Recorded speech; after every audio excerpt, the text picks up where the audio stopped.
আসসালামু আলাইকুম। সরকারি কর্মকর্তা কর্মচারীদের জন্য বিশাল সুখবর।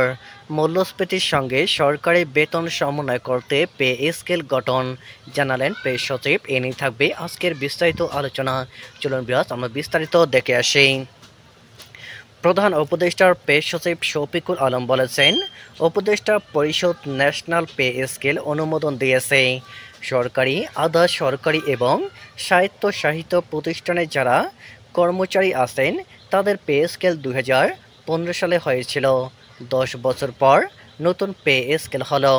বৃহস্পতিবার 24শে জুলাই রাজধানীর ফরেন সার্ভিস একাডেমিতে উপদেষ্টা পরিষদের সিদ্ধান্ত নিয়ে আয়োজিত প্রেস ব্রিফিংয়ে তিনি এসব কথা বলেন। পেশ সচিব বলেন, গত সরকারের সময় মূল্যস্ফীতি 2 সংখ্যার ঘর অতিক্রম করেছিল।